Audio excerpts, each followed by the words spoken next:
अस्सलाम वालेकुम, मैं हूं शाहजेब खानज़ादा। बजट आने के बाद से वज़ारत ख़जाना ख़ास तौर पर और हुकूमत इस वक्त तनकीद की जद में है। तनकीद हो रही है कि रिफॉर्म्स का वादा किया गया था मगर रिफॉर्म्स बजट में किए नहीं गए हैं। जो पहले से टैक्स देते हैं उन पर टैक्स ना बढ़ाने का वादा किया गया था, जो नहीं देते हैं उनसे टैक्स मजीद इकट्ठा करने का वादा किया गया था, मगर जो टैक्स दे रहे हैं यानी कि सैलरीड क्लास, उन पर टैक्स बढ़ा दिया गया है। मगर वादा ज़रूर किया गया है जो टैक्स नहीं देते, जो नॉन फाइलर हैं उन्हें फाइलर बनाया जाएगा, उनसे ज़्यादा टैक्स लिया जाएगा। मगर क्या ये हो पाएगा? FBR को डिजिटाइज करने की बात हो रही है मैकेंजी के ज़रिए, उसका बार बार हुकूमत कह रही है कि बहुत ज़्यादा फ़ायदा होगा, मगर क्या ये वाकई हो पाएगा? टैक्स टू GDP 13% तक जा पाएगा? अग्रेसिव टारगेट रखा गया है।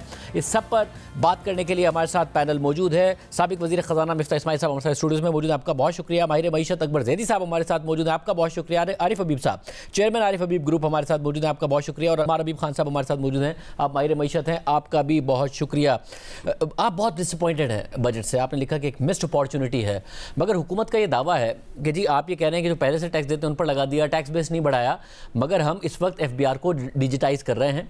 अब ये जो नॉन फाइलर हैं जो आमतौर पर विद होल्डिंग टैक्स दे देते हैं, उसको क्लेम नहीं करते, तो ये एक रेवेन्यू का जरिया बन गया, हालांकि उनको फाइलर बनाना था। अब ये देखा जाएगा कि कौन कौन नॉन फाइलर है जो क्लेम नहीं कर रहा, उनसे बात की जाएगी, उनके ट्रेवल हिस्ट्री देखी जाएगी, उनके अकाउंट्स देखे जाएंगे, उनको टैक्स नेट में लाया जाएगा, टैक्स बेस बढ़ाया जाएगा, यही होगा। देखिए, ये सारी बातें हैं, बड़ी अच्छी बातें हैं, ये करें, लेकिन जो मैंने बात की है, दो तीन बातें हैं। एक बात तो ये है कि जिस आप ये कह रहे हैं कि हालात बहुत बुरे हैं, IMF की कंडीशंस हैं, हमको सबको मिनहासिर कौम कुछ कुर्बानी देनी होगी, बड़ी अच्छी बात है। तो आपने तनख्वाहदार तबके के ऊपर टैक्स बढ़ा दिया, 5 लाख कमाने वाले के ऊपर भी 22,500 रुपये टैक्स बढ़ा दिया, 20 लाख कमाने वाले के ऊपर भी 22,500 रुपये टैक्स बढ़ा दिया। तो वहाँ आपने थोड़ा सा नीचे तबके के लोगों को ज़्यादा कुर्बानी करने को कहा, चलें ठीक है। आपने एक्सपोर्टर्स के ऊपर टैक्स लगा दिया, आपने दीगर जगहों पर टैक्स लगा दिया, ठीक है, लेकिन कहीं हमको हुकूमत की तरफ से भी तो कुर्बानी नज़र आए ना। आपने 24% करंट एक्सपेंडिचर्स बढ़ाए हैं, मैं उसको निकाल दूं अगर डेट सर्विसिंग को, उसको निकालने के बावजूद भी 24% करंट एक्सपेंडिचर्स बढ़ाएं। आपने कहीं हुकूमत में तो कहीं कुर्बानी नहीं दी, मुझे वहाँ पे तो कोई सेक्रीफाइस नज़र नहीं आ रही। आपने डेवलपमेंट एक्सपेंसेस बढ़ाए, 1400 अरब रुपए एक रखा है, आपने 100 अरब रुपया एक और रखा है पब्लिक प्राइवेट पार्टनरशिप के थ्रू, और 200 अरब रुपया जो है वो गवर्नमेंट ओन कंपनीज खर्च करेंगी। आपने 75 अरब रुपया रख लिए MNAs के प्रोजेक्ट्स के लिए। जब आप हार्ट स्टैंड पे टैक्स लगा रहे हैं, आप किताबों पे टैक्स लगा रहे हैं, आप स्टेशनरी पे टैक्स लगा रहे हैं, आप दूध के ऊपर टैक्स लगा रहे हैं, पैकेज मिल्क के ऊपर, इन्फेंट फार्मूला के ऊपर टैक्स लगा रहे हैं, तो फिर आप MNAs के प्रोजेक्ट के ऊपर, मतलब इसलिए पैसे ले रहे हैं कि आप MNAs के प्रोजेक्ट के ऊपर खर्च करें। सो ये एक तो थोड़ी सी बेहिसी नज़र आती है कि यार अगर कौम सेक्रीफाइस कर रही है तो हुकूमत सेक्रीफाइस क्यों नहीं कर रही है। एक तो ये बात है। दूसरी बात है कि जो मैं हमेशा से कहता था कि आप एग्रीकल्चर और प्रॉपर्टी को टैक्स नेट में प्रॉपर्ली लेकर आएँ, सूबों से बात करें, ये 3 महीने हुकूमत ने ज़ाया किए। मार्च से हुकूमत आई हुई है, अभी हम जून में खड़े, नया IMF का प्रोग्राम है, IMF भी आपको कह रहा था ये किया जाए, तो ये कर लेते 3 महीने में। अब इन्होंने कहा बजट के बाद करेंगे, अब मुझे तो मुश्किल लगता है कि बजट के बाद ये हो, लेकिन चलो उम्मीद करते हैं। तो ये 2-3 चीज़ें थी जो मैं समझता हूँ कि इनको लेके करनी चाहिए थी। मगर ये तासुर दे रही है वज़ारत ख़जाना कि IMF के मुताबिक बजट आया है, आपने IMF से डील किया है। जी। IMF ने कहा कर दिया क्योंकि हमें अगले प्रोग्राम में जाना है। IMF ने आपसे कहा था मिसाल के तौर पे कि आप 1% ऑफ GDP या उससे ज़्यादा वो दें, प्राइमरी सरप्लस बुक कर दिया इन्होंने, ठीक है। तो वो बिल्कुल है, प्राइमरी सरप्लस इन्होंने कर दिया, लेकिन IMF ने ये तो नहीं कहा था कि आप 1500 अरब रुपए खर्च करें PSDP पे। IMF ने ये तो नहीं कहा था कि आप 24% से करंट एक्सपेंडिचर्स बढ़ाएं। आप थोड़े से अखराजात कम कर लेते ना। जब आप स्टेंटों पे टैक्स लगा रहे हैं, जब आप मिल्क पाउडर पे और उस पर टैक्स लगा रहे हैं, तो कहीं आप भी तो सेक्रीफाइस दिखाएं ना। 500-600-800 अरब रुपए आप भी खर्चा कम करते, आपने वो तो कोई वहाँ पे एक पैसा नहीं खर्च हुआ। वो कहते हैं कि पता नहीं असेंबली के खर्चे 70-80% हैं, चले वो 8-8, 10-10 अरब रुपए हैं, लेकिन कम से कम आप ये तो ना कहना कि हम टोन डेफ है कि वी डोंट रियली केयर। जो उस दिन बात की थी प्रेस कॉन्फ्रेंस में वो सनाउल्लाह ने, कि हमको ये तो दिखाएं कि आप मिडिल क्लास लोगों से सेक्रीफाइस करवा रहे हैं, सेक्सुअलिटी क्लास से सेक्रीफाइस करवा रहे हैं। I am fine with that if you also showed कि आप भी सेक्रीफाइस करें, लेकिन अगर आप नहीं कर रहे तो इसका मतलब है कि फिर तो आप ज़्यादती कर रहे हैं। और जो आपने ये जो आप बात की है कि हम अब सूबों से बात करेंगे, नेशनल इकोनॉमिक कमीशन बनाएंगे, तो भाई एक नेशनल फाइनेंस कमीशन है, उसका वो प्राइम मिनिस्टर आते पहले दिन कर देते, आज 3 महीने में ये कर लेते, और जब भी ये होगा तो SIFC वगैरह को बड़ा जोर लगाना पड़ेगा। तो अभी से लगा लेते, आपने 1 साल और ज़ाया कर दिया। जब तक आप एग्रीकल्चर टैक्स और प्रॉपर्टी टैक्स को सही तरीके से नहीं लेकर आएंगे, ये मसला नहीं सुलझेगा। आप अकबर जई साहब, आपका क्या ओपिनियन है इस हवाले से कि क्या वाकई कुछ रिफॉर्म के आपको इम्कानात नज़र आते हैं जो हुकूमत के लिए डिजिटाइज करेंगे, नॉन फाइलर्स को टैक्स नेट में लेकर आएंगे, या सिर्फ ख्वाब ये दिखा रहे हैं और जो पहले से टैक्स दे रहे हैं बोझ उन पर बढ़ा रहे हैं? मेरा ख्याल है कि ये दो चीजें जो आपने की चले बेहतर हैं, लेकिन उसके अलावा कोई स्ट्रक्चरल रिफॉर्म या कोई बुनियादी तब्दीली की कोई बात नहीं की। टैक्स बढ़ाने की कोशिश की है ज्यादातर उन्हीं लोगों से, जैसे अभी मिफ्ता भी बता रहे थे कि वो किस तरह डिस्ट्रीब्यूशन उनकी है, और जो कम आमदनी वाले हैं उन पर टैक्स ज्यादा होगा, इसमें कोई शक नहीं, रिलेटिवली कम होगा। इसमें मिसाल के तौर पे मैं आपको एक चीज बताता हूँ, 2-3 चीजें हैं जो बहुत अहम है, बहुत मनफी है। देखिए कि जो रिसर्च करते हैं, जो पढ़ाते हैं, उनको 25% टैक्स में छूट मिला करती थी। जो यूनिवर्सिटीज में हमारे जितने असातिज़ा, हम कहते हैं कि अब तालीम बहुत अहम है, लेकिन उनको वो छूट उनसे ले ली गई है। अब उनको पूरा का पूरा टैक्स देना पड़ेगा, इनकम टैक्स, जैसे और लोग देते हैं। मेरा ख्याल है एक तरफ अगर हुकूमत या मुख्तलिफ सूबाई हुकूमतें बात करती हैं कि तालीम को बढ़ाना चाहिए, हम पीछे रह गए, तो ये बहुत मनफी कदम होगा। दूसरा, जैसे एक्सपोर्टर्स की बात बार बार की जाती है कि 1% टैक्स देने से जो लोग एक्सपोर्ट करते हैं और हमें ज़र मुबादला चाहिए, वो अब नहीं कर पाएंगे। वो कहेंगे 42% शायद तरफ टैक्स होगा, जो मैंने सुना है, जो एक्सपोर्टर्स बता रहे हैं कि जिस तरह से वो बढ़ेगा सारा टैक्स, तो वो कह रहे हैं अब हमें एक्सपोर्ट करने की जरूरत क्या है, हमारी इंसेंटिव्स क्या है। तो हमारे जो पूरा जो खसारा है, करंट अकाउंट डेफिसिट वगैरह, जो हम रेमिटेंसेस के अलावा एक्सपोर्ट्स के थ्रू पूरा कर सकते थे, वो रह जाएगी। इस हुकूमत को जो सबसे अहम आप कहते हैं जिस नहज पे है कि पिछले 12 महीने में मईशत बेहतर हुई है, इस्तेहकाम हुआ है, डॉलर रेट बराबर रहा है, इन्फ्लेशन 28-35 से अब 24 आ गई है, गालिबन और कम होगी, इंटरेस्ट रेट भी कम होगा। तो ये इसको जाया कर रहे हैं इस मौके को। इन चीजों को सामने रखते हुए मेरा ख्याल है थोड़ा ये खुलकर जरा अग्रेसिव टैक्स करते और बिल्कुल अग्रेसिव बजट लेके आते और बिल्कुल एक्सपेंडिचर कम कर दे। एक्सपेंडिचर कम नहीं करे, वो ये आमदनी बढ़ाने की कोशिश करे। आखिरी पॉइंट इस वक्त ये कि पिछले साल, ये जो साल अभी खत्म हो रहा है, हमारा जो टैक्स FBR का रेवेन्यू है, इसको पूरा करने में बहुत बड़ा किरदार इन्फ्लेशन का है, क्योंकि ये नॉमिनल टर्म्स में होता है, ये रियल टर्म्स में नहीं होता। अगले साल इन्फ्लेशन कम होगा, लेकिन इन्होंने अपना टारगेट और बढ़ा दिया है। मुझे नहीं लगता कि जिस तरह की ये कोशिश कर रहे हैं ये अपना टारगेट भी पूरा कर सकते हैं। आरिफ साहब, सर स्टॉक मार्केट ने तो बड़ा ज़बरदस्त रिस्पॉन्ड किया बजट को। उसकी एक वजह यह थी कि उससे पहले स्पेकुलेशन हो गई थी मार्केट में शायद कि कैपिटल गेन 45% तक चला जाए, तो वो हुआ नहीं। नॉन फाइलर्स के लिए हुआ, फाइलर्स के लिए नहीं हुआ। मार्केट में आमतौर पर अब ज़ाहिर फाइलर्स बहुत ज़्यादा होते हैं, तो मार्केट ने अच्छा रिस्पॉन्ड किया, इंटरेस्ट रेट्स भी कम हुए हैं। बट ओवरऑल बजट आपको कैसा लगा, क्योंकि आप इंडस्ट्री से भी वाबस्ता हैं, सिर्फ स्टॉक मार्केट से नहीं? देखिए, बजट की जो मुझे सबसे ज़्यादा पॉजिटिविटी लगी, और स्टॉक मार्केट के पॉइंट ऑफ व्यू से भी, और स्टॉक मार्केट ने सेलिब्रेट किया, उसकी सबसे बड़ी वजह है कि ये बजट IMF की रिक्वायरमेंट से अलाइंड है, जो उन्होंने फाइनेंस मिनिस्टर ने ये क्लेम किया है।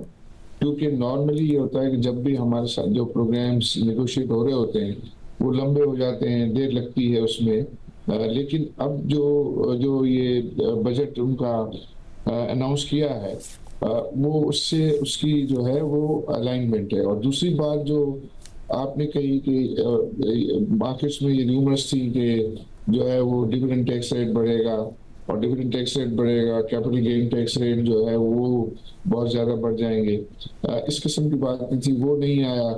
तो उसकी वजह से भी जो है वो मार्केट ने उसको जो है सेलिब्रेट किया। और जहाँ तक कि ओवरऑल आई थिंक बजट का ताल्लुक है, उसमें उन्होंने जो नए हेड्स लिए, कोई अबाउट 2 ट्रिलियन रुपीस के, 2000 बिलियन रुपीस के नए टैक्सेस किए हैं। कोई 1400 बिलियन रुपया तो उन्होंने कहा है कि जो है वो इन्फ्लेशन और उसकी वजह से उसमें जो है वो ग्रोथ आएगी। तो उसमें जो उन्होंने मुख्तलिफ जगहों पे जो नए टैक्सेस लगाए हैं, उसमें तो आई थिंक ये जो पेट्रोलियम के ऊपर जो है उन्होंने एडिशनल प्रोविजन किया, उससे कोई अबाउट वो 600 बिलियन रुपीस के करीब उन्होंने बजट किया। फिर ये GSTs वगैरह की एग्जेम्पशंस उन्होंने जो ख़त्म किए और उसमें जो चेंजेस किए हैं उससे कोई 400-450 बिलियन रुपीस का उन्होंने जो है वो बजट किया। फिर दूसरी जगहों पे कुछ जिस तरह ये एक्सपोर्टर्स पे जो है उन्होंने नॉर्मल टैक्स कर दिया। हमारी कैलकुलेशन के मुताबिक ये जो 1% हुआ करता था ये कोई 15% के करीब जो है वो टैक्स बनता था बिफोर टैक्स प्रॉफिट का। तो अब उन्होंने जब ये 29% कर दिया है और 2% जो है वो उनका विदहोल्डिंग कर दिया है, तो उसका मतलब ये मोर और लेस मुझे लगता है कि जिस तरह वो टर्नओवर पे 1% की जगह 2% उन्होंने इसको जो है वो किया है। अमर, आपने भी ज़ाहिर है आपने लिखा कि गवर्नमेंट का तो दावा है कि हम टैक्स नेट बढ़ा रहे हैं और इसके अलावा टैक्स टू GDP बढ़ाने की तरफ भी जा रहे हैं, बट आपने भी ये लिखा है कि जो पहले से टैक्स देते हैं उन्हीं पर और ज़्यादा टैक्स लगा दिया गया है। मगर हुकूमत कह रही है कि जो बजट अनाउंस किया है और जिस तरीके से FBR को हम रिफॉर्म कर रहे हैं, आप देखेंगे कि जो नॉन फाइलर्स हैं उनके लिए मुश्किल हो जाएगा नॉन फाइलर रहना। आपको लग रहा है कि ये सिर्फ दावे हैं? बिल्कुल जी, ये सिर्फ दावे हैं। अगर रिफॉर्म की बात करते हैं, जो डिजिटाइजेशन का प्रोसेस वो काफ़ी अरसे से ऑलरेडी चल रहा है। इवन अभी भी सारा डेटा अवेलेबल है जो कि एग्जैक्टली बता सकता है किसके बैंक अकाउंट से कितना कैश निकल रहा है, कितना एंटर हो रहा है, कौन कितना ट्रैवल कर रहा है, किसकी गाड़ी किसके नाम पे, किसकी ज़मीन किसके नाम पे। All of the data is available. Even अब जब आप टैक्स फाइल करें कभी तो आपको उसमें नज़र आ जाता है कि आपकी क्या सिचुएशन है। उस डेटा को यूज़ करके एक्चुअली इन्फोर्स करना और टैक्स निकालना, दैट्स अ डिफरेंट स्टोरी। तो ये तो ऑलरेडी चीज़ हो गई है, वो पहले लेवल पे हो चुकी। इन्फोर्समेंट इज एन इशू जो कि अभी तक नहीं हो रहा है। अगर हम देखते हैं नंबर में देखूं, अभी तकरीबन इनकम टैक्स इन्होंने बोला है कि 48% का इंक्रीज होगा जो कि सिर्फ इनकम टैक्स से होगा। उसमें अगर हम टैक्स एक्सपोर्ट टैक्स को भी एडजस्ट करते हैं तो तकरीबन 20% रियल ग्रोथ चाहिए उस टैक्स को लाने के लिए, इन्फ्लेशन से एडजस्ट करते हैं। पाकिस्तान की तारीख में मुझे नहीं लगता कोई भी ऐसा साल रहा है जिसमें रियल ग्रोथ जो है टैक्स कलेक्शन में 20% या 5% से भी ज्यादा रही हो। तो ये दिस क्लियरली शोज कि ये आगे इवेंचुअली मिनी बजट की तरफ ये सिचुएशन जाएगी। इसी तरह इनडायरेक्ट टैक्स की जब बात करते हैं, इनडायरेक्ट टैक्स में तकरीबन 2.5% इन्होंने पूरी रिटेल वैल्यू चेन पे टैक्स लगाया है, which is a withholding tax. अब विदहोल्डिंग टैक्स क्या होता है कि जी जिसके ऊपर लगता है वो जेब से दे देता है और प्राइस जो है वो पास ऑन कर देता है। एसेंशियली एक इन्फ्लेशनरी टैक्स बन जाता है।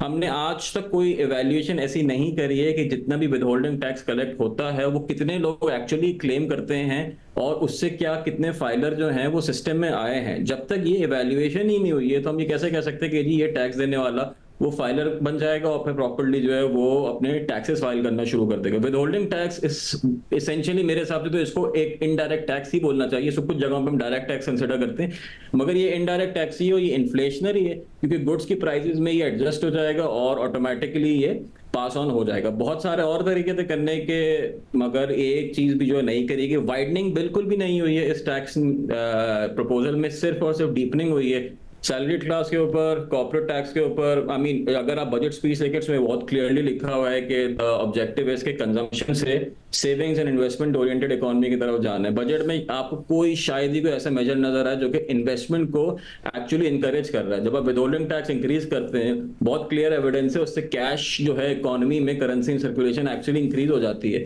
जैसे अभी इन्होंने किया है जो बैंक से विड्रॉल पे टैक्स लगाया 0.9% उसको कर दिया है। उससे जो कैश मतलब काम कर रहे हैं वो कैश में ही काम करते रहे, कभी कैश को सिस्टम में लेके नहीं आएंगे। तो कैपिटल अक्यूमुलेशन या कैपिटल फॉर्मेशन तो एसेंशियली आप कर ही नहीं रहे, तो इन्वेस्टमेंट कहां से लेकर आएंगे जब कंजम्पशन पे ही ग्रो करना है। और मिस्टर साहब एक बात ये कि जो एक ओपिनियन ये आया था कि बजट में आपने फाइलर को पनिश किया है, नॉन फाइलर को ज़्यादा पनिश किया है, बट नॉन फाइलर पनिश होगा नहीं क्योंकि वो सिस्टम में आएगा नहीं। जैसे MRB कह रहे हैं कि जी आप कर लें विदहोल्डिंग टैक्स, वो फिर कैश में ही रहेगा, वो जाएगा नहीं बैंक में। ज़्यादा बेहतर होता कि आप फाइलर और नॉन फाइलर के दरमियान मुख्तलिफ उसमें एक इंसेंटिव इतना बढ़ा देते फाइलर होने का, चाहे वो आप सफ़र करने पर ट्रैवल टिकट हो, पेमेंट्स हो, क्रेडिट कार्ड के जरिए अगर किसी रेस्टोरेंट में आप पे कर रहे हैं, कि नॉन फाइलर होना लोगों को नुकसानदेह लगने लगता है कि यार फाइलर होना ज़्यादा बेहतर है बजाय इसके कि टैक्स देना बेहतर है बजाय इसके कि इतने सारे प्रॉब्लम्स हैं। देखिए ये अमार की बात को शुरू से मैं ज़रा से आगे बढ़ा। अमार की जो पहली वाली बात थी ना कि ये बेसिकली विदहोल्डिंग टैक्स किया है, ये तो आपने खुद ने भी लिखा ना, इससे कॉस्ट बढ़ेगी। इससे मैं आपको लेकिन इसमें एक चीज़ है कि 0.5% तो आपने जो डिस्ट्रीब्यूटर से ले रहे हैं मैन्युफैक्चरर्स, मैंने जब टैक्स लगाया था तो मैंने कहा था मैं आपको बिजली नहीं दूंगा अगर आप टैक्स नहीं भरेंगे, तो वो उसको मजबूरी थी, वो उसकी कॉस्ट में आ जाता। यहाँ पे ये है कि उसको माल लेने पे है तो ½ तो समझ लीजिए सेल टैक्स ही बढ़ गया। उसके बाद जो 2.5% है तो उसमें ऐसा होगा मेरे ख्याल से कि कई दुकानें जो है ना वो फाइलर बन जाएंगी, चाहे वो नील की फाइलर हो लेकिन फाइलर बनेगी। तो you will see I think in the next 2-3 रास्ता ही निकाल लेंगे, नील फाइलर करके रास्ता निकाल लेंगे। मैं एक शख्स है, उनका नाम नहीं लूंगा, आप भी जानते हैं, मैं उससे कहा कि अब तो आपको फाइलर बनना पड़ेगा, सफ़र बहुत करते हैं आप, हज उम्रे पे ही जा सकेंगे। उन्होंने कहा उम्रे पे जाके कहीं और निकल जाएंगे। तो अब अगर इस किस्म के लोगों ने रास्ते निकाल ये क्यू ब्लॉक वाले जो है ना, ये फाइनेंस के लोग हैं, जादूगर नहीं है, ठीक है, लेकिन सब मतलब ये इतना ही कर सकते हैं। तो ये मुझे ये दुकानदार मुझे लगता है कि कुछ फाइलर बन जाएंगे, ये मैं मतलब आधे दुकानदार जो हैं शायद फाइलर बन जाएं। That's one thing. जो असल बात है ना वो ये कि आपने 2 कैटेगरीज रखी हुई हैं, एक कैटेगरी लॉ अबाइडिंग सिटीजन की और एक कैटेगरी नॉन लॉ अबाइडिंग की। तो हमारे पास मिसाल के तौर पर इसकी कैटेगरी तो नहीं है कि मर्डरर्स की एक कैटेगरी है कि जो मर्डरर है अगर वो जा रहा है तो उससे 20,000 रुपये ज़्यादा टैक्स ले लो। आपने ये रखा है कि यार अगर आप पाकिस्तान के कानून नहीं मानते कोई बात नहीं, आप गाड़ी खरीदेंगे थोड़ा सा ज़्यादा टैक्स दे दें। हमको ये सोचना चाहिए कि 3 साल में या 2 साल में इसको ख़त्म कर दें। तो पहले साल में ये होना चाहिए कि भाई अगर आप नॉन फाइलर हैं तो आप गाड़ी घर नहीं खरीद सकते, दूसरे साल में अगर आप नॉन फाइलर हैं तो मसलन और चीज़ें नहीं कर सकते, और तीसरे फाइल के अंदर आप ना पासपोर्ट दें ना क्रेडिट कार्ड दें ना कुछ भी दें। तो उसके बाद फिर इज़ नो कैटेगरी, उसके बाद चौथे साल में आप जेल में जाएंगे। सो ये तो लेकर आना पड़ेगा, इसको फाइनेंशियल इंसेंटिव एक वक्त पे ख़त्म करने पड़ेंगे। सो आई थिंक ये करना होगा। लेकिन अगेन द थिंग इज़, देखिए मैं आपको because I have been there, मुझे पता है कि IMF का कितना प्रेशर होता है, प्राइम मिनिस्टर का भी बड़ा प्रेशर होता है कि नहीं टैक्स कम करो, खर्चे बढ़ाओ, दूसरी जगहों से प्रेशर होता है। सो इतना आसान नहीं होता, लेकिन ये सच्ची बात है कि इसमें अगर ये 500-700 अरब रुपए हुकूमत के अखराजात कम कर सकते थे आराम से, वो 500-700 अरब रुपए कम अगर हुकूमत के अखराजात कम करते तो ये सैलरी वालों के ऊपर इतना बोझ नहीं डालना पड़ता। आप IMF को जाके कह सकते थे कि देखो हम अखराजात कम करें। लेकिन अगर आपने कहीं पर भी खर्चे पे हाथ नहीं रोका, कहीं पर भी नहीं रोका, कि आपने सारे शौक पूरे कर लिए कि 1400 अरब रुपए आपने PSDP पे भी दे दिया, आपने पब्लिक पार्टनरशिप करनी थी, आपने कहा चलो 100 अरब रुपए उधर भी दे दो, आपने कहा चलो ये इसके भी 5 अरब रुपए दे दो, इसके भी 1700 अरब रुपए तो आप बिजली के सेक्टर को दे रहे हैं। सो द थिंग इसके मतलब which is also government inefficiency जिसकी वजह से आपको देने पड़ रहे। सो ये फंसे हुए भी थे, लेकिन कहीं तो थोड़ा सा दिखाते ना कि यार प्राइम मिनिस्टर भी बोलता है कि मैं भी बेल्ट टाइटनिंग करूंगा। अब आवाम की बेल्ट टाइटनिंग कर रहे हैं तो अपनी बेल्ट भी टाइटनिंग करें। आप अवैध साहब आप समझते हैं कि ये जो दावा है कि जी नॉन फाइलर अब ये टर्म ही एग्जिस्ट नहीं करेगा, उस तरफ हम जा रहे हैं? ये फाइनेंस मिनिस्टर साहब ने दावा किया कि नॉन फाइलर की इस्तेलाह नहीं होगी, अब ये खत्म होना पड़ेगा कि आप लेट फाइल करें, नॉन फाइलर रहें, लेट इसलिए फाइल करें कि प्रॉपर्टी ले ली और उसके बाद आगे बढ़ गए। ये बजट ऐसा है कि नॉन फाइलर वाकई हर हाल में फंसे और हर हाल में पकड़ा जाए, ऐसा नहीं है? नहीं, बड़ी अजीब बात है। सेंटिमेंट सही है, तरीका गलत है और ये नाकाम हो जाए। बिल्कुल सबको फाइल करना चाहिए, नॉन फाइलर जैसी टर्म ही नहीं होनी चाहिए। अब मसला ये है कि पाकिस्तानी 1 मिलियन लोग पाकिस्तान छोड़ के हर साल जा रहे हैं। हमारी रिमिटेंसेस जो पिछले महीने आई थी इतनी ज्यादा आई है कि कभी भी माजी में नहीं आई, और इस साल आप देखिएगा 33, 34, 35 बिलियन तक चली जाएंगी, 34 बिलियन तक चली जाएंगी। और ये सारे वो लोग हैं जो गल्फ स्टेट्स में और मुख्तलिफ जगहों पे काम करते हैं। क्या इनको भी आप रोकेंगे?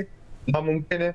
अपने पैर पे कुल्हाड़ी मांगेंगे, आप इनसे कहेंगे कि फाइलर बने, ये कहेंगे हम यहाँ कमाते नहीं, हम बाहर कमाते। इतनी कंफ्यूजन होगी, ये नामुमकिन सी चीज है। हमारे जैसे मुल्क में ये नहीं हो सकता इस वक्त। क्या औरतें जो इतना ट्रैवल करती हैं उनको रोकेंगे? वो फाइलर नहीं होती, उनकी इनकम नहीं होती, तो उनसे कहेंगे कि वो क्या? तो ये नॉनसेंसिकल है। मैंने जैसे कहा सेंटिमेंट अच्छा है, आइडिया अच्छा है, हर एक शख्स को फाइलर होना चाहिए, चाहे कि 0 इनकम दिखाए या करोड़ अरब इनकम दिखाए। ये नॉन फाइलर जैसी मेरे ख्याल से बिफ्ता ने या शाहिद खाकान अब्बासी ने या किसी ने यही कहा था कि ये वाहिद मुल्क होगा जहाँ एक इस्तिलाह है कि अच्छा आप फाइलर हैं, आप नॉन फाइलर हैं, लेकिन आप बच गए, आपको हम कुछ नहीं करेंगे, आप कोशिश करेंगे आपको पकड़ने की, लेकिन हमें पता है आप हमसे 2 कदम आगे। ये बिल्कुल गलत बात है। तो ये इस्तिलाह रहेगी और इसको और तरीके होंगे लाने के लिए। मेरा नहीं ख्याल कि गाड़ियां खरीदना बेचना कोई मुश्किल काम नहीं है। जहाँ इनफॉर्मल सेक्टर, जहाँ कैश इकोनॉमी इतनी चलती है, ठीक है, हमारे सही कह रहे हैं कि बैंकिंग सेक्टर की तरफ और ये जो है इलेक्ट्रॉनिक मोबाइल कैश की तरफ लोग गए हैं, लेकिन उसके बावजूद डेटा अवेलेबल है, उसका कर क्या रहे? तो ये ऐसे ही है, ये फालतू बातें, ऐसे कुछ होने वाला नहीं। और आरिफ हबीब साहब, आप क्या कहिएगा कि जो ज़ाहिर है 13% टैक्स टू जीडीपी एक एम्बिशियस टारगेट है, मगर वो इस तरीके से कि जी हम नए जो है वो टैक्स नेट को बढ़ाएंगे, इमीडिएट इम्पैक्ट तो यही है कि जो पहले से टैक्स देते थे वो दे रहे हैं, उन्हें और ज़्यादा टैक्स लगेगा, मगर ये एक साल में ये मुमकिन हो पाएगा जो दावे किए जा रहे हैं? आई थिंक ये जो उन्होंने ज़ाहिर एडिशनल टैक्सेस लगाए हैं और उससे वो कोशिश कर रहे हैं, बट आई थिंक मैंने आपको भी सुना था और मैं खुद भी समझता हूँ कि हमारा जो फेडरल का जो टैक्स टू जीडीपी रेशो है वो इतना बुरा नहीं है। ये जो इंडिया की और सब कंपैरिजन करते हैं उसमें तो वो प्रोविंसेस भी शामिल होते हैं, हमारी प्रोविंसेस का कोई परफॉर्मेंस नहीं है। तो उसकी वजह से जो है वो ये लग रहा है कि भाई हमारा ये रेट जो है वो और ज़्यादा, क्योंकि फिर हमारा एग्रीकल्चर का कंट्रीब्यूशन जो है वो ना होना और वो कोई 20-22% के करीब हमारा जीडीपी का जो है वो उसका हिस्सा है। तो ये जो टैक्सेस को जो है वो बढ़ाना by increasing the tax rates जो है वो मैं समझता हूँ इतना अच्छा आइडिया नहीं है।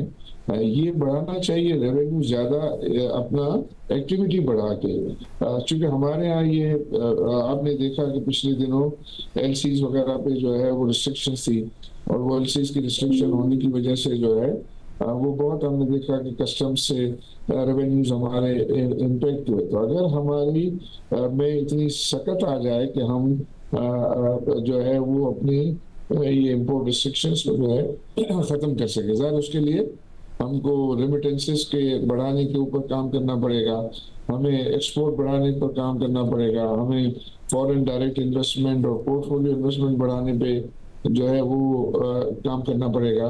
फिर हमारे यहाँ मुख्तलिफ जो है फॉरेन करेंसी फाइनेंसिंग के एवेन्यूज को बढ़ाने के लिए जो है वो काम करना पड़ेगा। दूसरी जगहों पे हम नंबर्स देखते रहे हैं कि उनके भी जो करंट अकाउंट डेफिसिट जो है वो तो जो है वो प्रेशर में ज़्यादा, इसको हम ये कहें कि ट्रेड डेफिसिट जो है वो उनके बड़े बड़े रहते हैं, लेकिन इनके ये दूसरे जो एवेन्यूज जिसकी मैंने बात की कि फॉरेन डायरेक्ट इन्वेस्टमेंट है, पोर्टफोलियो इन्वेस्टमेंट है और access to international capital market है, उससे उनके मामला जो है वो अच्छे सीधे रहते हैं। तो हमें इन्वेस्टर्स कॉन्फिडेंस को विन करने की बहुत ज़्यादा ज़रूरत है। हमारा ये नहीं है कि पाकिस्तान में जो है प्रॉफिटेबल इन्वेस्टमेंट अपॉर्चुनिटीज़ नहीं है, लेकिन अनफॉर्चुनेटली हमारा परसेप्शन इंटरनेशनली बहुत नेगेटिव है। नो डाउट उसमें कुछ हकीकत भी है कि लॉ एंड ऑर्डर क्या जो है वो हालात हमारे ज़्यादा ख़राब रहे। फिर हमारे अपने गवर्नमेंट के फाइनेंसेस जो है वो बहुत ज़्यादा वीक होते हैं, तो वीक होने की वजह से हमारा रिस्क प्रीमियम भी ज़्यादा होता है और लोग पाकिस्तान के साथ एसोसिएटेड रहने में जो है वो ज़्यादा रिस्क फील करते हैं। तो उसको हमें ग्रेजुअली जो है वो अपने आप की स्टैंडिंग को बेहतर करना होगा। और आई थिंक उसका एक अभी इमीडिएट रास्ता तो ये है कि हम IMF के साथ ये नया प्रोग्राम विन करें, और विन करेंगे तो उसमें आई बिलीव कि कुछ हम उसके जो है वो पॉजिटिव डिविडेंड्स हमें मिलना शुरू होंगे मेरी नज़र में। अब आप बताइएगा कि मिस्टर इस्माइल साहब तो ज़ाहिर है जब फाइनेंस मिनिस्टर थे तब भी ये बात करते थे कि NFC के बाद जो सूबे हैं वो बरी ज़िम्मा हो गए हैं, उन्हें पैसे मिल जाते हैं, वो टैक्स में कंट्रीब्यूट नहीं करते। आप भी लिखते रहे हैं और इस हवाले से बात करते रहे हैं, इंडिया की मिसाल आप भी देते रहे हैं, मिस्टर इस्माइल साहब भी देते हैं। अब मिस्टर इस्माइल साहब क्रिटिकल ये बात कर रहे हैं कि जी आपने अभी भी इंटेंशन ही शो की है कि बात करेंगे, प्रोविंसेस से कर लेते, 3 महीने अभी थे आपके पास, SIFC का प्लेटफॉर्म मौजूद था कि प्रोविंसेस कितना बड़ा कंट्रीब्यूट करेंगे। इंडिया में अगर 6% सूबों का या रियासतों का कंट्रीब्यूशन है टैक्स में, तो पाकिस्तान का तो 1% है मुश्किल से, हालांकि NFC के थ्रू बहुत सारे पैसे ले जाते हैं। आप ख्याल में ये भी एक मिस्ड अपॉर्चुनिटी है या कम से कम एक आगाज है जो नजर आता है कम से कम स्टेटमेंट की हद तक? देखिए ये देख तो सरासर एक मिस्ड अपॉर्चुनिटी। मैं एक छोटी सी मिसाल देता हूँ, फिर उसके बाद मैं वो कनेक्ट करूंगा कि हाउ ब्रोकन कितना है सिस्टम। अभी जो है मेरे घर से कुछ लोग गए हुए शॉपिंग करने के लिए, जो कराची का सबसे बड़ा शॉपिंग मॉल है, उसमें एक जेवरात की दुकान है। उन्होंने रिफ्यूज कर दिया कि वो क्रेडिट कार्ड इस्तेमाल नहीं करेंगे, ना ही बैंक से ट्रांसफर लेंगे। उन्होंने बोला सिर्फ और सिर्फ कैश पेमेंट होगी। मैं अब एक और बात उसमें ऐड कर दूं, क्योंकि मेरा भी रिसेंट एक्सपीरियंस है, सिर्फ कैश ही नहीं, वो कहते हैं अगर आप कैश भी दे रहे हैं तो चेक भी, कैश के ब्रोकन चेक होंगे 4-5, हम एक चेक में पैसे नहीं लेंगे। तो ऐसे बेतहाशा दुकानें, सिर्फ कराची शहर की बात कर रहा हूँ और कहीं जाने की जरूरत नहीं, बेतहाशा दुकानें, गूगल मैप्स खोलेंगे मैं आपको अपने 1000 दुकानें पॉइंट आउट कर दूंगा जहां पे ये हो रहा है और बड़ा खुला हो रहा है। शादी की इंडस्ट्री है, वो मैंने एस्टिमेट किया था कोई 150 अरब रुपए की इंडस्ट्री है साल की, 95% आई वुड से पेमेंट उसमें सिर्फ और सिर्फ कैश पे होती हैं।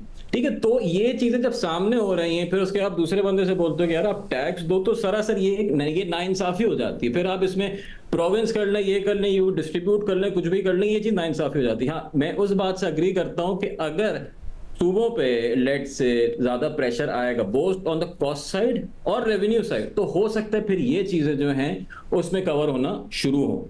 ठीक है, एक मैं मिसाल देता हूं एक्सपेंसेस की, मैं रेवेन्यू की बात नहीं करता, मैं एक्सपेंसेस पे आता हूं। फॉर एग्जांपल, जो हमारे यहाँ बिजली का सिचुएशन है, पूरी बिजली में हमारे यहाँ यूनिफॉर्म टैक्स लगा हुआ है, अब सॉरी यूनिफॉर्म टैरिफ है। अब यूनिफॉर्म टैरिफ की वजह से बहुत सारी डिस्ट्रीब्यूशन कंपनीज ऐसी हैं जो कि बहुत ज्यादा एफिशिएंट हैं और बहुत सारी ऐसी हैं जो कि बेताशा लॉसेस भी करती हैं।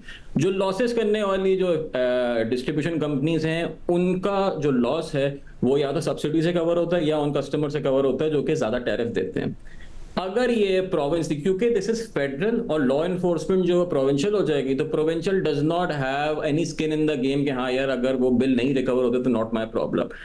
उसकी एक्सपेंस एलोकेशन अगर प्रोविंसेस पे जाएगी, अगर एनएफसी में उसकी एडजस्टमेंट होगी कि जी इस प्रोविंस के इतने बिजली के लॉसेस आ रहे हैं, वो चीज एडजस्ट होकर मिलेगी, सडनली उनकी फिर एक स्किन आएगी। ये एक्सपेंस साइड पे होगा। Same for the revenue side as well. अभी तो it's basically free distribution, it's different. अगर आप देखें ना, फेडरल का बजट जो आता है it's a very tight constraint budget. बहुत सारे जो है ना तंबीदे बांधते हैं कि जी ये तो बड़ा मसला, बड़े हालात खराब है। प्रोविंशियल बजट्स देखें, इट्स अ लार्जेस्ट, मतलब दुनिया जहां की चीजें उसमें बढ़ रही होती हैं। कोई फ्री सोलर पैनल बांट रहा है, कोई कुछ बांट रहा है। सो वो वाइब जो है, जो सेंटिमेंट है, वो बिल्कुल डिफरेंट है जैसे कोई दूसरे मुल्क में है जहां पे वो चीज बजट बन रही है। So both on revenue side और expense side I just feel के जहां जहां federal is taking more of expenses वो एडजस्टमेंट होनी चाहिए, और रेवेन्यू साइड पे बेताशा मौके हैं जो कि प्रोविंसेस कर सकते हैं। सबसे बड़ा उनमें जो है प्रॉपर्टी टैक्स है। पाकिस्तान, वो आगे मैं पिछली दफा प्रोग्राम में बात करी थी कि पुणे की मैं हमेशा एग्जांपल देता हूं कि पुणे जितना सिर्फ प्रॉपर्टी टैक्स कलेक्ट करता है, पूरा पंजाब कलेक्ट नहीं करता है। तो ऐसा क्यों नहीं कर सकते? यहाँ पे तो बेतहाशा खाली प्लॉट पड़े हैं, उन पे आप टैक्स लगाएं। वो तो प्रोविंस का काम है, प्रोविंस के पास कोई इंसेंटिव ही नहीं है, कोई ड्राइव ही नहीं है कलेक्ट करने की, बिकॉज उनको जो है एक चीज मिल जाती है। So it needs to work on both sides, revenue पे भी, एक्सपेंस पे भी। बहुत शुक्रिया नाज़रीन, गुफ्तगू आपने तफसील से सुनी है। हुकूमत के लिए बहुत सारी रिकमेंडेशंस भी हैं। पाकिस्तान इस बजट के साथ कैसे आगे बढ़ सकता है, वो गुफ्तगू भी आपने तफसील सुनी। प्रोग्राम में दोबारा खुशामदीद नाज़रीन। हुकूमत बड़े बड़े दावे कर रही है, FBR का टैक्स बेस बढ़ाने के दावे कर रही है, मगर हुकूमत पर तनकीद हो रही है कि बजट वैसा नहीं दिया। हुकूमत प्राइवेटाइजेशन करने के दावे कर रही है, बैरूनी सरमायाकारी लाने के दावे कर रही है, FBR के सिस्टम को बेहतर बनाकर नॉन फाइलर्स को फाइलर बनाने के दावे कर रही है, मगर क्या इस सब पर अमल भी हो पाएगा? हमारे साथ सलमान अहमद साहब मौजूद हैं, रुकन वज़ीर-ए-आज़म इक़्तिसादी मुशावरती कमेटी, इसके अलावा सफ़ीर बराए सरमायाकारी। आपका बहुत शुक्रिया सलमान अहमद साहब हमें शो में ज्वाइन करने के लिए। अब मसला ये है कि हुकूमत ये कह रही है हमारे पास डेटा आ जाएगा, कौन नॉन फाइलर है, कौन फाइलर है, कौन अपना विदहोल्डिंग टैक्स क्लेम नहीं करता और उसको ज़्यादा टैक्स देना चाहिए। डेटा तो था हुकूमत के पास और हमेशा से था। जब आप अपना टैक्स फाइल करने जाएं साल के आखिर में, तो लिखा आ जाता है आपने कितना विदहोल्डिंग टैक्स आपने इस साल दिया है, अपने क्रेडिट कार्ड के थ्रू दिया है, कैसे दिया है, सफ़र का सबका डेटा अब मौजूद होता है, बैंक अकाउंट्स की डिटेल्स मौजूद है। तो डेटा तो हमेशा से था हुकूमत के पास। अब फिर कहना कि जी डेटा होगा और डेटा के बाद हम काम करेंगे, और ये जो नया मैकेंजी हो रहा है और वज़ीर आज़म खुद इसको सुपरवाइज़ कर रहे हैं, तो कुछ अलग होने वाला है, कैसे मान लिया जाए? Shahzeb, thank you very much for this important topic and question. देखें, मेरे ख्याल के मुताबिक कई चेंजेस हैं, डेटा अलोन नहीं है, कई चेंजेस हैं और उससे बड़ा नुमाया फ़र्क पड़ेगा। ये कंट्री का सबसे अवलीन प्रॉब्लम है, कंट्री की इकॉनमी का सबसे अवलीन प्रॉब्लम है कि जब तक आपका रेवेन्यू कलेक्शन सिस्टम ठीक और इफ़ेक्टिवली ना चल रहा हो, तो उससे ये जो बर्डन पड़ता है सिर्फ उन्हीं चंद लोगों के ऊपर जिनके पास ऑप्शन नहीं होती, ये कब तक हम बर्दाश्त कर सकते हैं? ये नहीं हो सकता। तो ये एक सिस्टम को पूरा रिफॉर्म और रिस्ट्रक्चर करने की एफ़र्ट है, ताकि वो टैक्स नेट के अंदर जितने लोग शामिल हो सकें तो एग्जिस्टिंग लोगों के ऊपर बर्डन कम हो। ये वज़ीर आज़म की तरजीह भी है और उन्होंने प्रायोरिटी के तौर पे इसलिए खुद लीड करना शुरू किया। वैसे पर ये जुमला आपने बार बार सुना है माजी में कि तरजीह है वज़ीर आज़म की और वज़ीर आज़म खुद लीड करें। ट्रैक एंड ट्रेस के लिए भी सुना था, इमरान खान बड़ा ज़ाती इंटरेस्ट लेते थे, फेल हो गया, और जो बोझ पहले लोगों पर था उन्हीं पर ज़्यादा बोझ पड़ गया। इस दफ़ा भी तनख्वाहदार तबके पर बोझ पड़ा है और डर ये लग रहा है कि जो पहले से टैक्स देते थे वही देते रहेंगे। ये कैसे इंप्लीमेंट होगा और कैसे? देखिए, पॉलिटिक्स और ज़ातियात में आज नहीं जाएंगे। मैं आपको बता सकता हूँ कि मेरा शहबाज शरीफ के साथ कम से कम 15 साल का एक ताल्लुक़ भी रहा है। मैंने उनके साथ काम भी किया है एज़ मैकिन्जी में, उनकी पंजाब में काफ़ी हमने इकट्ठे काम किया। आज तक जिस चीज़ का उन्होंने इरादा कर लिया वो उन्होंने छोड़ा नहीं। इसलिए उन्होंने फॉर एग्ज़ाम्पल पहली मीटिंग के अंदर उन्होंने कहा कि जी अगर आपको मुआयना करने के लिए कहीं जाना है और मेरा हेलीकॉप्टर भी इस्तेमाल करना पड़े आप ले जाए। तो बिल्कुल उन्होंने कहा you have 24/7 access to me, जिस वक्त जहाँ चाहे आप मुझसे डायरेक्ट बात करें ताकि इसके बीच में कोई भी वज़ीर आज़म तक स्टाफ की एक्सेस हो या लोगों की एक्सेस हो वो अच्छी बात है, मगर मसला है कि एफबीआर के पास डेटा की एक्सेस है। ठीक है, इस दफ़ा क्या अलग हो जाएगा? अब उसकी बात करते हैं कि एफबीआर के पास डेटा, देखें डेटा होना, उस डेटा की क्वालिटी क्या है, उस डेटा की कॉम्प्रिहेंसिवनेस कितनी है। बैंकिंग डेटा है उसके अंदर, स्पेंडिंग डेटा है, क्रेडिट कार्ड्स का डेटा है उसके अंदर, हर चीज़ जो वो नकलो हरकत है उनकी, बाहर ट्रैवल करते हैं, कोई चीज़ ख़रीदते हैं, वो एक कॉम्प्रिहेंसिव डेटाबेस के अंदर मौजूद है और रिलायबल है कि नहीं है। टेलीफोन यूसेज उनका अवेलेबल है, बिजली का बिल उनका अवेलेबल है, उनकी ख़रीदो फ़रोख्त अवेलेबल है कि नहीं है। पहली तो बात यह है कि ये कॉम्प्रिहेंसिव डेटा असेंबल होना पड़ता है। दूसरी बात यह है कि उसकी इंटेग्रिटी जो है, क्योंकि पूरे सिस्टम की इंटेग्रिटी उस डेटा के ऊपर रिलाई करती है, तो उसकी इंटेग्रिटी को बुलेट प्रूफ होना होता है।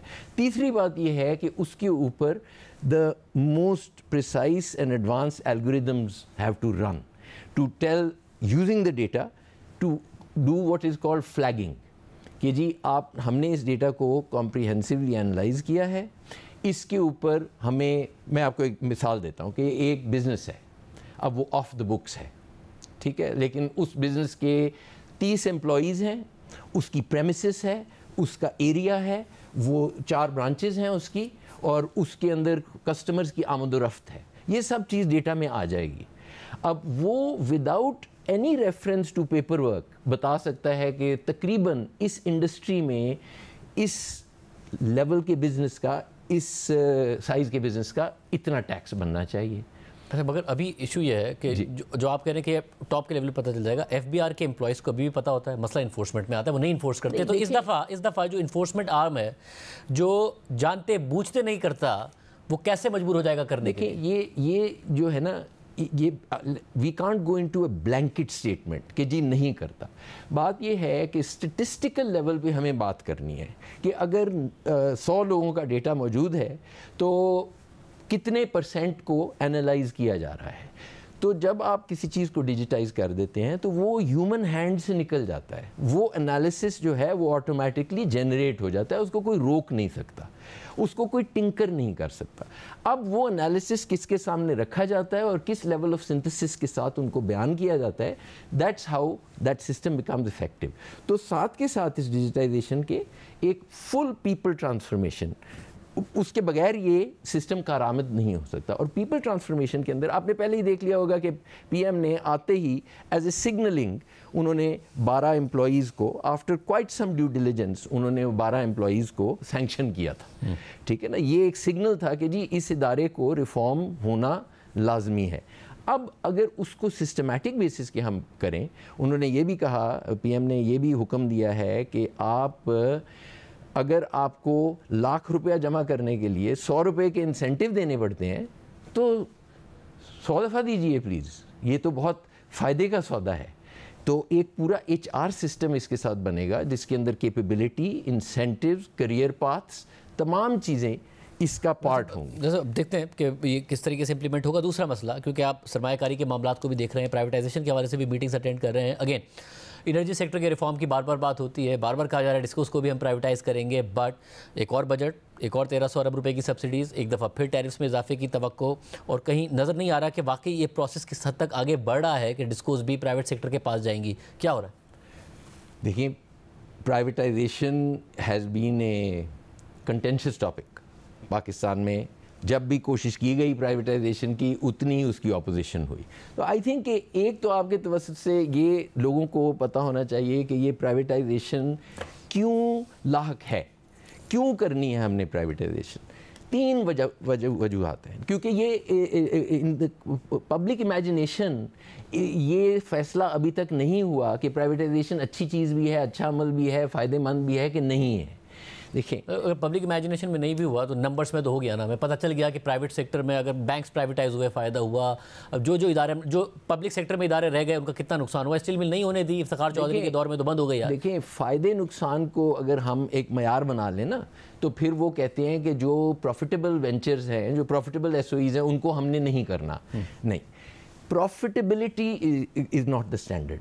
द स्टैंडर्ड इज़ कि उसकी रेलेवेंट प्रॉफिटेबिलिटी, उसकी प्रॉफिटेबिलिटी कितनी होनी चाहिए। मतलब पब्लिक सेक्टर में अगर कोई प्रॉफिटेबल है, जिसका कहा जाता है कि उसे ना करें, तो आप कह रहे हैं वो ज़्यादा प्रॉफिटेबल होता शायद वो प्राइवेट सेक्टर में होता। ना सिर्फ ज़्यादा प्रॉफिटेबल होता, बल्कि वो प्रॉफिट जो है वो एक्चुअली उसको कवर अप कर देता है, इनएफिशिएंसी को कवर अप कर देता है।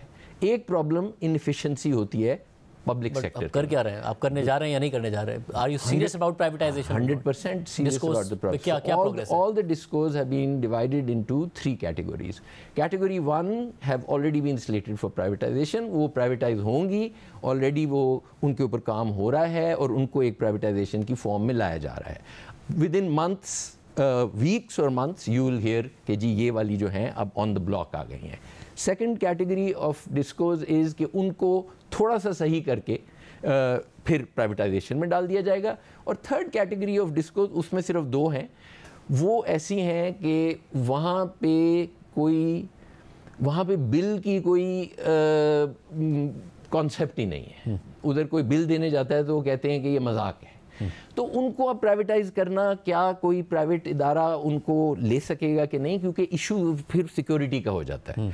तो उनको अभी हमने बैक बर्नर पे डाल दिया। तो ये हैं 3 categories. All the discos are under privatization and they will be. सरमायाकारी की बहुत बात हो रही है कि जी पाकिस्तान में सरमायाकारी का SIFC का प्लेटफॉर्म ये वो, मगर बार बार बात ये होती है कि जितने बड़े दावे थे उतना बड़ा काम शायद हो नहीं पाएगा। आप सफ़ीर बराए सरमायाकारी भी हैं। कौन सी फॉरेन इन्वेस्टमेंट आ रही है पाकिस्तान में? देखिए, foreign investment can't be wished into the country, वरना तो कोई मसला ही ना होता। हमने फॉरेन इन्वेस्टमेंट के लिए अपनी इन्वायरमेंट जो है, अपनी इन्वेस्टमेंट की इन्वायरमेंट, उसको इम्प्रूव करना है। और इम्प्रूव करने के बाद हमें उसका प्रचार करना है, हमें लोगों को बताना है एक्चुअली अपॉर्चुनिटी की कोई कमी नहीं है।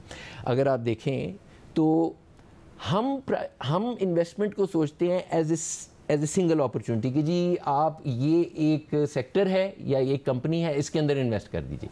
ऐसा नहीं है। पाकिस्तान में 120 मिलियन ख़वातीन जो हैं वो सिवियरली अंडर एम्प्लॉयड हैं, और मर्द हज़रात जो हैं वो भी, जो उनका एम्प्लॉयमेंट का पोटेंशियल है, आप अगर कोई मैं डॉलर्स इस्तेमाल करूँगा, अगर कोई 7-8 हज़ार डॉलर पर एनम कमा रहा है with something called business process of shoring, वो 10-12 हज़ार डॉलर के ऊपर जा सकता है। और वो लोग कैपेबिलिटीज़ के साथ रेडी हैं। We don't have to wait 10 years कि जी वो जब तालीम हासिल करेंगे, अच्छी डिग्री होगी, फिर वो करेंगे।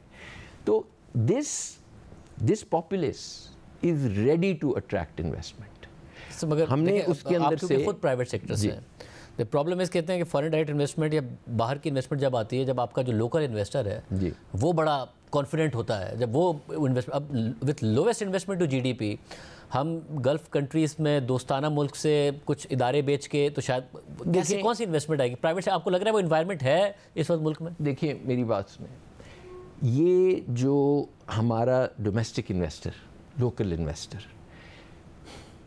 बात यह है कि over the last many decades इतनी सारी प्रोटेक्शंस शामिल हैं इन्वेस्टमेंट के अंदर कि अब रिस्क लेना इन्वेस्टर के लिए एक एलियन कॉन्सेप्ट हो गया है। वो कहते हैं कि जी देखें, हमें इनपुट प्राइस आप मुकर्रर कर दें, आउटपुट प्राइस मुकर्रर कर दें, हम उसके अंदर कुछ प्रोसेस करके तो होगा। This is not called investment. तो ये दिस इज़ ए मिसनोमर कि जब तक हमारा डोमेस्टिक इन्वेस्टर्स सिग्निफिकेंट इन्वेस्टमेंट नहीं करेगा तो कोई नहीं आएगा।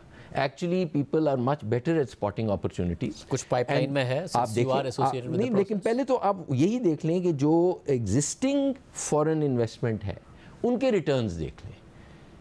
All are multinationals are actually outperformers in their sectors and उनकी they are recognized for this. और उनके डिविडेंड क्लियर भी हो रहे हैं, उनके डिविडेंड आपको सबसे बड़ा मसला ये था इन्वेस्टमेंट। कैचअप तो हो गए हैं ना, अब कैचअप हो रहे हैं, कहना नहीं चाहिए कि हो गए हैं। इसको बात को मद्देनजर रखकर हो रहे हैं कि हमें और इन्वेस्टमेंट लेके आनी, और या कंसर्न्स थे इन्वेस्टर्स के कि भाई आप प्रॉफिट तो जाने देते। वो कि आपने एक चीज़ आप तो डेस्टिनेशन बन ही नहीं सकते अगर आप किसी को अपने डिविडेंड्स नहीं इस्तेमाल करने देते, रिपैट्रिएट करने देते, तो आप क्या पाइपलाइन में कुछ ऐसी चीज़ें हैं जिसके बारे में कुछ कॉन्फिडेंस का इजहार किया जा सके, हाँ जी पाकिस्तान में इन्वेस्टमेंट आ रही हो? देखें, हम जिस तरह से शाज़ेब चीज़ों को देखते हैं, हमें थोड़ा सा उसको ऑप्टिमिस्टिकली देखना चाहिए। 4 इंटरैक्शंस हुई हैं with friends and neighbors. They are very positive interactions. 4 delegations, 2 हमारी गई, 2 सऊदी की आई within 4 weeks. ठीक है, अगर वो एकदम मटीरियलाइज नहीं हुआ या स्लो डाउन हुआ, but there is a great deal of positivity. UAE ने $10 बिलियन मुख्तस कर दिए। ये नहीं है कि वो चलें जी बाद में देखेंगे, वो मुख्तस हैं। अब उनके लिए, अब देखें हमारी अब्जॉर्प्शन कैपेबिलिटी भी ऐसी नहीं है कि हम $10 बिलियन को कल को इन्वेस्ट कर देंगे। ये तो प्रॉब्लम है, उन्होंने कर दिया मुख्तस, वो मुख्तस किए, तो अब हम उसके लिए अपॉर्चुनिटीज़ बन रही हैं, उनके साथ मार्केट होंगी और उनके साथ नेगोशिएशन के बाद डील मेकिंग होगी। तो इसमें तो लैग टाइम होता है, ऐसे तो नहीं होता कि जी हमने आज विश किया है तो कल को इन्वेस्टमेंट आ गई। जब उन्होंने उसके बाद हमने विश किया, उन्होंने अनाउंस कर दिया, अब हमें नहीं पता कि चाइना के साथ जो इंटरेक्शंस हुई हैं, अभी रिपीट विजिट गोइंग ऑन, उन्होंने दावतें दी हैं, वो खुद भी आ रहे हैं। It was exceptionally warm and exceptionally well with intent, not well intended, with intent कि जी ये करना है, हमने इसको रिवाइव करना है, CPEC 2.0 होगा और उसके अंदर ये चीज़ें हम करेंगे। And it's a lot of B2B which is the first time. देखिए G2G जो है ना, वो तो एक स्केल के लिए होता ही है, लेकिन जब B2B होता है वो पीपल टू पीपल होता है और उसकी बड़ी रेजिलियंस होती है। तो all of this is headed in a wonderful direction. हम उम्मीद करते हैं कि ऐसा ही हो। बहुत शुक्रिया, आज का प्रोग्राम इतना ही, इजाज़त दीजिए, अल्लाह हाफिज़।